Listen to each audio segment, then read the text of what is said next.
Bună dimineața! Astăzi am spus că o să fac o ciorbă de legume și pui.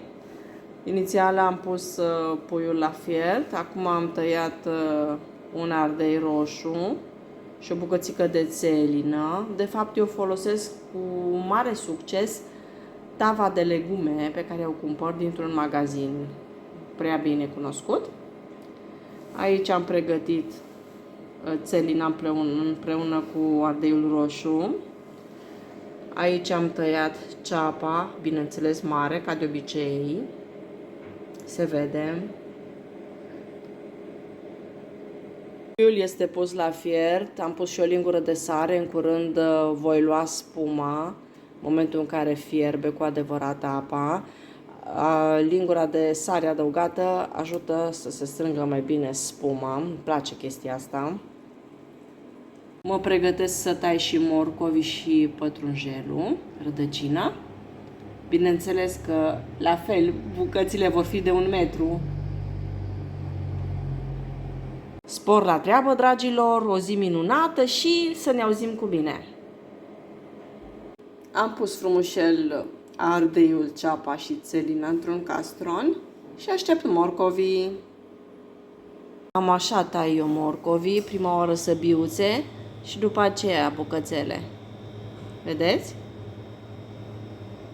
Am tăiat și morcovelul, e aici împreună cu ardeiul, cu țelina. Așteptăm un pic, încă nu pun în oală. Mă gândesc dacă să adaug și 1 sau 2 cartofi, încă nu știu. Nu știu ce să zic. Vedem. Am pregătit și leuștean, n-am avut proaspăt, dar e bun și cel uscat. Leuștean, pătrunjel, le folosesc pe ambele la ciorbele cu sos de roșii. Am tăiat totuși și 2 cartofi mici, adică nu chiar așa mici, potriviți, atât s-a putut. În curând voi adăuga acești cartofi peste celelalte legume și apoi totul în oală.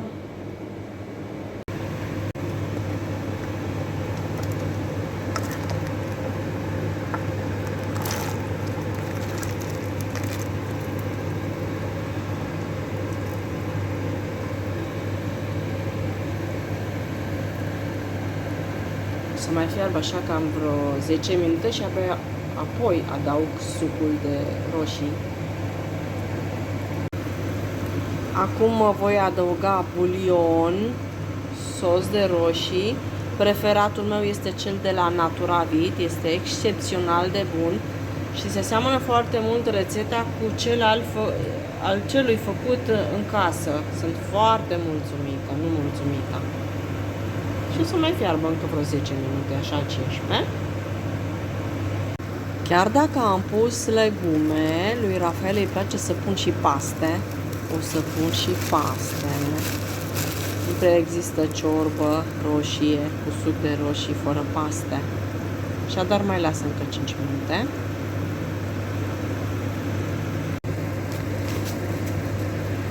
Ceva pătrunjel, ceva leuștean.